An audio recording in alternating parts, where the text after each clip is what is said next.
Next part में क्या है, हम लोगों ने इंडिविजुअल निकालना सीख लिया कि अगर सिर्फ एक्स के रिस्पेक्ट में एक कर्व हो तो, या वाई के रिस्पेक्ट में एक कर्व हो तो। अब अगर दो कर्व का इंटरसेक्शन होगा तब क्या करेंगे, is what the next part is all about. तो जो भी अभी सीखा है बेसिक वही है, अब उसके आगे उसके ऊपर बिल्ड करना है चीजों को। ठीक है। सो जैसे सबसे पहले मेरे पास एक क्वेश्चन आया जिसमें हमें बोल रहा है कि find the area bounded by the curve y is equal to 3x square by 4 and 3x minus 2y is equal to 12। ठीक है। अब पहले तो हमें समझ में आना चाहिए कि हमें कर्व कैसा बनाना है। तो y is equal to x square, ऐसा कर्व होता है, y की तरफ फेसिंग होता है, राइट। अब क्या करो, यहाँ पे y की वैल्यू निकालो और इसमें पुट कर दो। y की वैल्यू यहाँ से निकालो, इसमें पुट कर दो, तुम्हें वो दो पॉइंट मिल जाएंगे जहां पे ये x को कट कर रहा है। या उल्टा करोगे तो भी चलेगा, बट जो सा भी आपका मन करे। तो हो जाएगा 3x माइनस 12/2। ठीक। अब इसमें पुट कर दो, 3x minus 12/2 is equal to 3x square by 4, ये 2 सा, ये हो जाएगा 6x minus 24 is equal to 3x square. 3 निकाल के काट देते हैं, 2x minus 8 is equal to x square. 0 is equal to x square minus 2x plus 8, और ये हो जाएगा एक्स स्क्वायर माइनस 4x। एक मिनट, सर आपने उसका ये नहीं बनाया असाइनमेंट। वो कर दिया, कर देता हूँ अभी।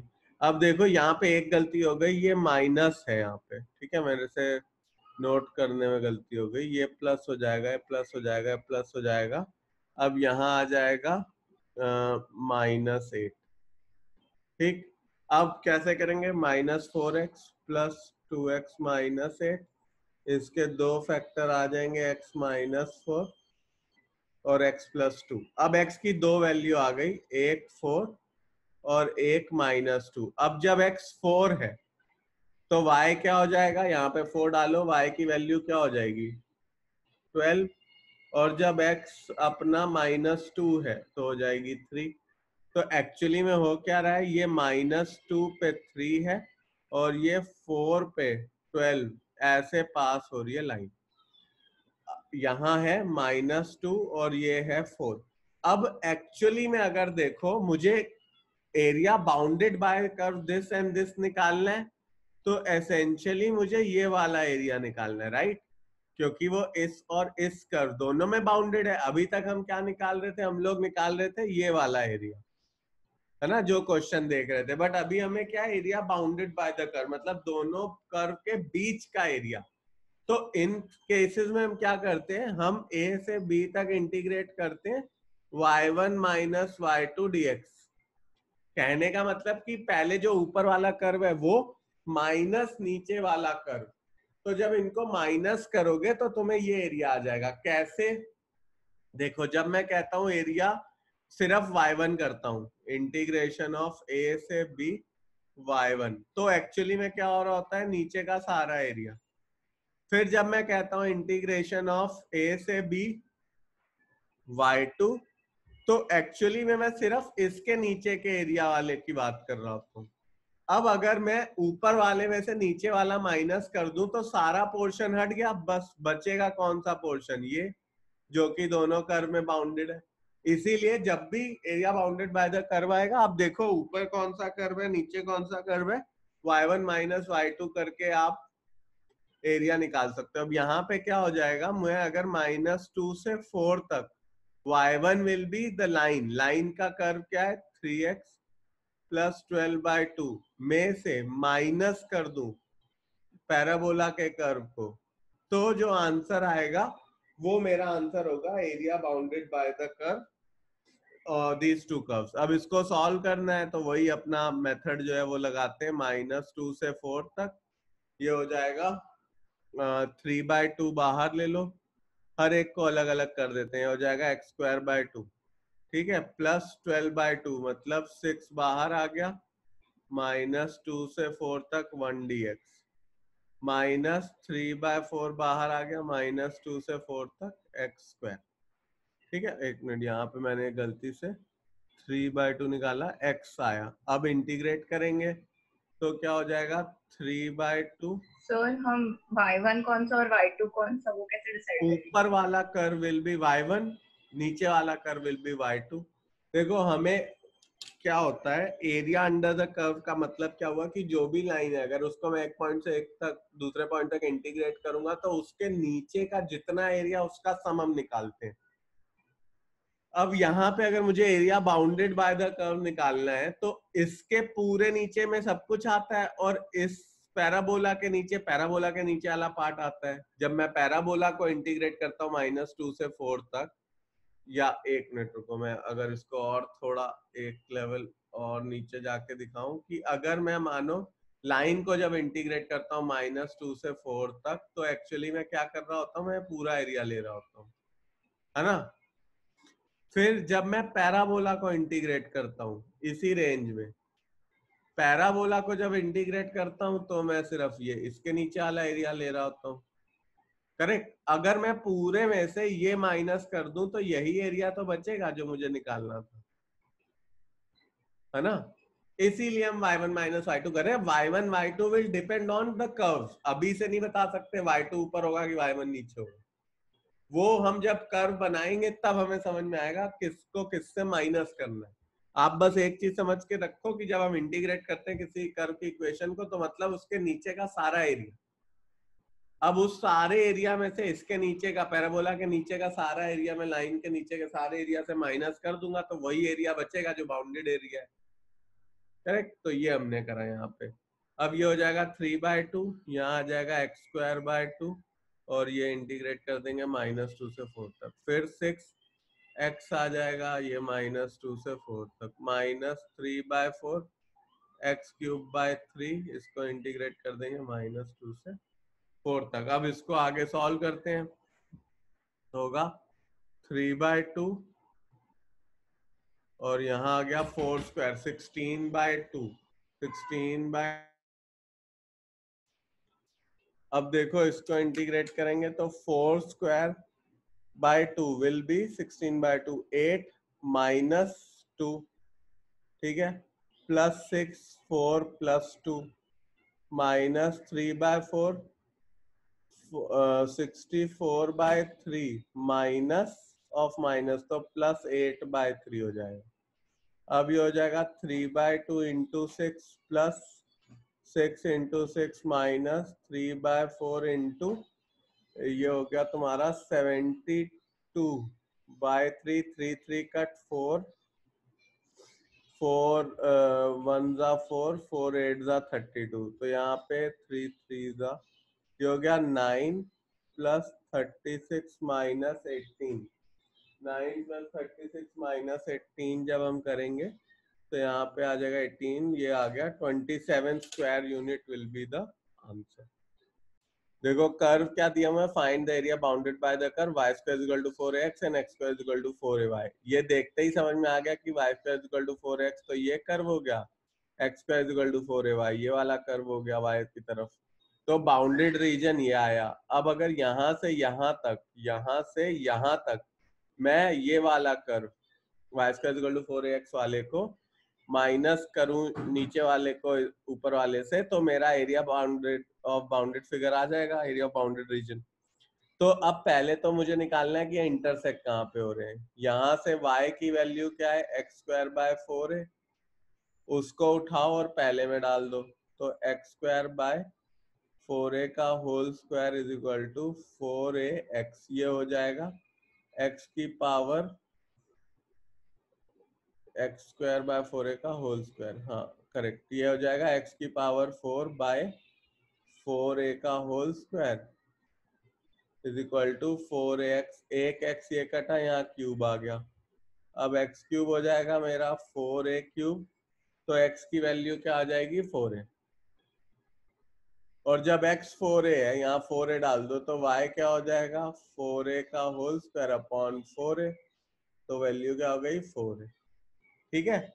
और इसमें एक चीज और देखो, एक तरीका तो ये सॉल्व करने का है, बट इसमें क्या है, एक रूट कम हो गया, तो दूसरा रूट ना, मतलब दूसरा रूट भी तो चाहिए हमें। या तो इससे आप देख के बता सकते हो कि ये पॉइंट तो चलो 4a, हमने निकाल लिया, ओरिजिन से ही ये स्टार्ट होता है, ओरिजिन से ही ये स्टार्ट होता है, तो दूसरा पॉइंट ऑफ इंटरसेक्शन 0,0 है। अगर ये नहीं हो रहा है ऐसे, तो आप इसको इस तरह से सॉल्व कर लो कि x की power 4 will be 4a² into 4a into x. अब यहाँ पे इसको इधर ले आओ, ये हो जाएगा 4a का whole cube into x is equal to 0। X common ले लो, एक्स क्यूब माइनस 4a का whole cube is equal to 0। अब दो फैक्टर के आगे x इज इक्वल टू 0 और दूसरा x cube is equal to 4a cube, which means कि x की वैल्यू जो है वो 4a आ गई। अब एक 4a से तो ये निकाल लिया, और दूसरा x इज इक्वल टू 0 जब अपन डालेंगे यहाँ पे, x की वैल्यू अगर मैं 0 डालता हूँ तो y की वैल्यू भी क्या आ जाएगी, 0। तो दो पॉइंट आ गए जहाँ पे इंटरसेक्शन हो रहा है कर्व्स का, और ऊपर ये कर्व है, नीचे ये कर्व है। तो इसको अगर मुझे सॉल्व करना है, मैं इसको x के अलोंग अगर करना चाहूँ, तो 0 से 4a तक ऊपर वाला curve is root of 4ax minus नीचे वाला कर्व इज सॉरी, ऊपर वाला कर्व इज, हाँ y है रूट ऑफ 4x और नीचे वाला कर्व इज x²/4a। अगर इनको माइनस करूं और 0 से 4a तक इंटीग्रेट कर दूं तो मेरा आंसर आ जाएगा, राइट। अब इसको सॉल्व करना है तो कैसे होगा, ये 2√a बाहर आ गया और बचा 0 से 4a x की पावर 1/2 और माइनस 1/4a बाहर आ गया और 0 से 4a x² को इंटीग्रेट करना है। अब ये हो जाएगा 2√a और x की पावर 1/2 का इंटीग्रेशन हो जाएगा x की पावर n+1 3/2 और 3 इंटू 2 और यहाँ पे लिमिट डाल देंगे 0 से 4a माइनस 1/4a x³ और लिमिट डाल देंगे 0 से 4a। ठीक है, अब देखो क्या हो जाएगा, यहाँ पे 4√a/3 तो बाहर आ गया।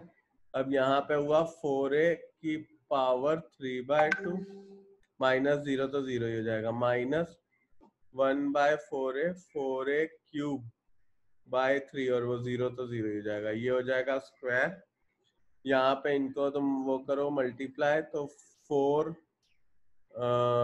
इंटू √a/3, यहाँ पे 4 को मैं 2 लिख सकता हूँ स्क्वायर रूट के बाहर आके, और 2³ 8 हो जाएगा और a हो जाएगा a की पावर 3/2 और यहाँ पे a की पावर 1/2, यहाँ आ गया 16a²/3। अब ये हो जाएगा तुम्हारा 32 और a²/3 माइनस 16a²/3, आंसर बचेगा 16a²/3। आगे के क्वेश्चंस में मैं क्विकली आपको कर्व बनाना सिखाऊंगा और कर्व में फाइनल इक्वेशन हम बना लेंगे डेफिनेट इंटीग्रेशन की। इंटीग्रेट नहीं करेंगे अब कुछ क्वेश्चंस में, क्योंकि इंटीग्रेशन तो आपको अभी तक आ ही गया होगा, डेफिनेट इंटीग्रेशन आप लोग को आता है। सो अभी आगे के क्वेश्चंस में, to speed up and do some more questions, learn how to make curves and all, we'll make the curve, will form the equation of definite integration, but integration अपन नहीं करेंगे, बस इक्वेशन बना के छोड़ लेंगे। इंटीग्रेशन आप लोग बाद में जब आपके पास टाइम हो तो कर सकते हो। अब देखो y = x², तुम्हें पता है जो भी लीनियर होता है पैराबोला में, जो भी टर्म लीनियर होता है, पैराबोला उस एक्सिस पे फेसिंग होता है। जैसे y है तो ये y एक्सिस पे फेसिंग है। अब वो फेसिंग अपवर्ड है कि डाउनवर्ड है वो डिटरमाइन होता है कि साइन क्या लगा है। यहाँ पे साइन पॉजिटिव है और x²+2, तो ये 2 पे इसका जो ये शिफ्ट हो जाएगा, ओरिजिन से +2 पे शिफ्ट हो जाएगा, ओरिजिन इसका एट y एक्सिस, और x के आगे 0 ही है यहाँ पे, तो वो x का कोऑर्डिनेट 0 ही रहेगा। तो 0,2 पे ऊपर शिफ्ट हो गया, ये इसका कर्व बन गया। y = x हमें पता है कैसी लाइन होती है, राइट। और उसके बाद x = 0 इज y एक्सिस और x = 3 एक line parallel to y axis passing from x = 3। अब area bounded by all these 4 curves actually में कौन सा हुआ, यही वाला तो हुआ, ठीक है। यहाँ पे अगर मैं 0 से 3 तक इंटीग्रेट कर दूं इस कर्व माइनस इस कर्व को, ये मेरा y1 हो गया, ये y2 हो गया।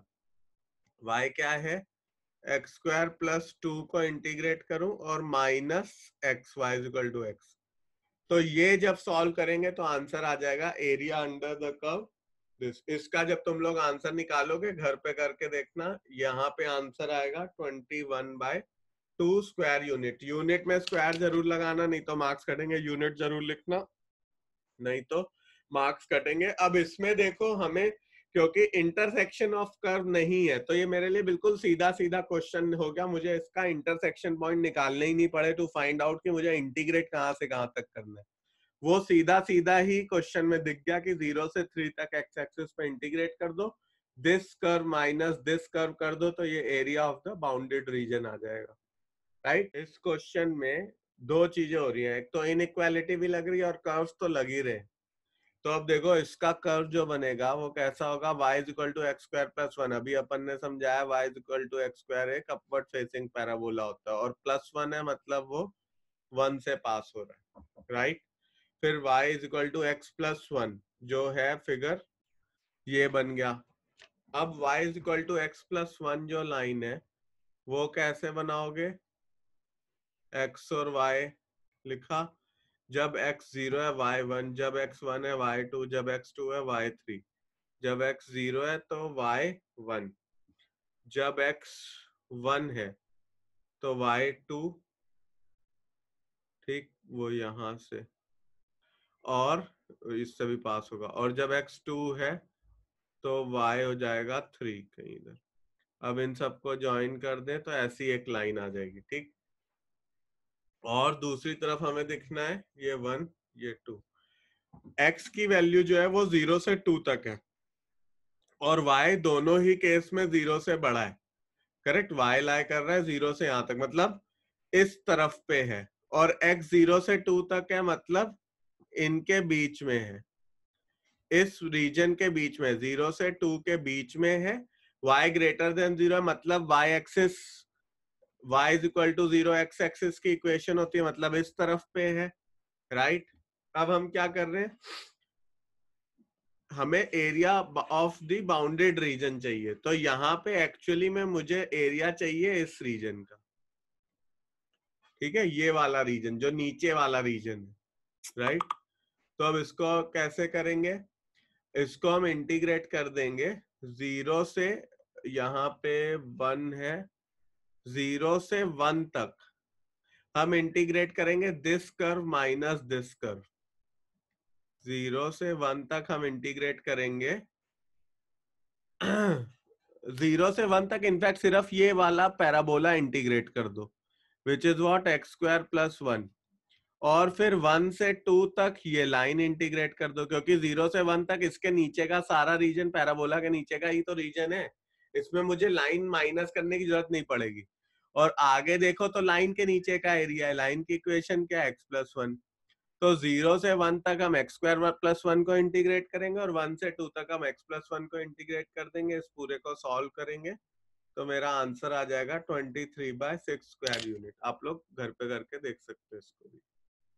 इस केस में देखो x square plus y square is less than equal to 1 और x plus y 1 is less than equal to x plus y, x square plus y square is less than equal to 1, तो अपने को समझ में आया कि एक circle है विद रेडियस एज 1, क्योंकि एक्स स्क्वायर और ओरिजिन एट सेंटर, ये again conic section last year जो हमने पढ़ा था वहां से कॉन्सेप्ट उठ के आ रहा है कि जो सेंटर होगा वो 0 0 होगा और जो रेडियस होगा वो 1 होगा, बिकॉज सर्कल की इक्वेशन क्या होती है, x minus a whole square plus y minus b whole square is equal to r square, where a and b are the centre, जहां पे सर्कल का सेंटर है वो, और r इज रेडियस। ये हो गया। अब x plus y is equal to 1 को बनाओ लाइन पे, तो मैं क्या कह सकता हूँ, y is equal to 1 minus x. अब x लिखो, y लिखो और इसके पॉइंट्स निकालो। तो अब जब मैं x को 0 डालूंगा तो y 1 होगा, x को 1 डालूंगा y 0 होगा, x को 2 डालूंगा -1 होगा। ठीक है, अब यहाँ पे जब मैंने 0 डाला x को तो y1 आ गया, मतलब ये पॉइंट, x को 1 डाला y0 हो गया, मतलब ये ऐसे लाइन जा रही है। अब आप देखो x square plus y square less than 1, मतलब ये पूरा रीजन, और 1 is greater than x plus y, मतलब ये वाला बाउंडेड रीजन हो जाएगा बाय द टू कर्व्स, जो दोनों कर्व के बीच में है वो ये रीजन हुआ। अब इसमें क्या है, 0 से 1 तक तुम इंटीग्रेट कर दो, सर्कल माइनस लाइन की इक्वेशन, 0 से 1 तक y को मैं क्या लिख सकता हूँ, root of 1 minus x square, है ना। इस वाले सर्कल में y को मैं क्या लिख सकता हूँ, root of 1 minus x square, और यहाँ पे लाइन वाली इक्वेशन में y को मैं लिख सकता हूँ 1 माइनस एक्स। तो इस इक्वेशन में से 1 माइनस एक्स को माइनस कर दो और 0 से 1 तक इंटीग्रेट कर दो, तो तुम्हें आंसर मिल जाएगा। यहाँ पे आंसर जब तुम इसको सॉल्व करोगे पूरा इक्वेशन को, तो आएगा π/4 माइनस 1/2 स्क्वायर यूनिट। अब ये जो नेक्स्ट क्वेश्चन है ये काफी अच्छा इंपॉर्टेंट क्वेश्चन है, इसको नोट करो, ये आ सकता है पेपर में। क्वेश्चन में दिया हुआ है using integration find area of triangle A B C whose vertices of coordinates are, A है 2,5, बी है 4,7 और सी है 6,2। अब इस क्वेश्चन को करने के लिए पहले हमें स्ट्रेट लाइन लगानी पड़ेगी। स्ट्रेट लाइन लगा के हम इन दो पॉइंट को यूज करके लाइन बनाएंगे, बीसी लाइन बनाएंगे, एसी की लाइन बनाएंगे, बीसी की लाइन बनाएंगे और ए बी की लाइन बनाएंगे। मतलब वो अपने को पता है ना, 2 पॉइंट फॉर्मूला यूज करेंगे, y minus y1 is equal to y2 minus y1 upon x2 minus x1 into x minus x1, ये वाला फॉर्मूला यूज करेंगे, इन सबकी इक्वेशन बनाएंगे। अब जब इक्वेशन बन जाएगी, उनको तुम प्लॉट करोगे लाइंस को, तो कुछ इस तरह का एक ट्राइंगल बन के आएगा। ठीक, इस तरह का कुछ एक ट्राइंगल निकल के आएगा। अब देखो ये पॉइंट है 2, ये पॉइंट है 2,5, तो ये 2 हो गया, ये बी पॉइंट है 4,7 और ये सी पॉइंट है 6,2, ये 6 और ये 0.4। अब इसको हम कैसे करेंगे, इंटीग्रेट करेंगे 2 से 4 तक। इस लाइन की इक्वेशन को मैं मान रहा हूँ y1, इसको मान रहा हूँ y2 और इसको मान रहा हूँ y3। तो 2 से 4 तक पहले हम करेंगे y1 माइनस y2 और फिर 4 से 6 तक हम करेंगे y3 माइनस y2। इक्वेशन आप निकाल लोगे फॉर्मूला लगा के। अब इन इक्वेशंस को यहाँ फिट कर देना, सॉल्व करना, पूरा आंसर निकालना। At the end of the day तुम्हें आंसर इसका निकल के आएगा, area of triangle as 7 square unit, ये आंसर आ जाएगा। कभी पॉइंट्स दिए होंगे, कभी हो सकता है सीधा इक्वेशन दी हो। सीधा इक्वेशन दी हो तो पहले तो पॉइंट ऑफ इंटरसेक्शन निकाल लेना, लाइंस के ड्रॉ करके भी निकाल सकते हो, नहीं तो लाइंस को यूज करके भी निकाल सकते हो, जो भी चाहो आप ऐसे कर सकते हो। मैं कहने का मतलब क्या है, अगर मानो तुम्हें लाइन दे रखी हो कि लेट से हमें एरिया ऑफ ट्राइंगल बनाना है formed by the line x plus 2y is equal to 2, y minus x is equal to 1 and 2x plus y is equal to 7। अब मुझे इसकी लाइन जो बनानी है तो वो क्या होगा, दो इक्वेशन है तुम्हारे पास, हमने एलिमिनेशन सीखा था पिछले साल 10th में जब अपन थे 2 साल पहले। इनको ऐड कर दो, 3y आ गया 3, y की वैल्यू आ गई 1, y की वैल्यू यहाँ पे पुट करो तो x की वैल्यू आ गई 0। इन दोनों लाइंस का इंटरसेक्शन पॉइंट है 1,0, मतलब ये ऐसे कुछ लाइंस जा रही है। ऐसे ही अब तीसरी लाइन और इसका भी एक इंटरसेक्शन पॉइंट मिल जाएगा तुम्हें। इन दोनों को सॉल्व करोगे, इन दोनों को सॉल्व करोगे तो 2 पॉइंट्स मिल जाएंगे एक्स वाई। जैसे यहाँ पे आ रहा है 0,1, ये वाला पॉइंट है 2,3 और लास्ट ये नीचे कहीं जाके इंटरसेक्ट होता है 4,-1। अब क्या करो, वही यहाँ से यहाँ तक दिस माइनस दिस, यहाँ और यहाँ से यहाँ तक दिस माइनस दिस करके सॉल्व करोगे तो तुम्हें आंसर मिल जाएगा इस इक्वेशन का। इस चैप्टर के सारे ही मेन क्वेश्चंस हो चुके हैं और सारा चैप्टर समझ में आ गया हम लोगों को। अब इसके क्वेश्चंस आप आर.डी. शर्मा एनसीईआरटी से लगा लो और उसके बाद अगली क्लास में अपन इसका डिफरेंशियल इक्वेशन स्टार्ट करेंगे। मे बी इस चैप्टर से अगर चाहिए तो एनसीईआरटी से कर लो, बिकॉज इसका 4-5-6 नंबर का क्वेश्चन आएगा, तो no point spending too much time over it. आप एनसीईआरटी से भी कर सकते हो, अच्छे से करना है तो आरडी भी लगा लो, टाइम है तो दैट विल बी इट।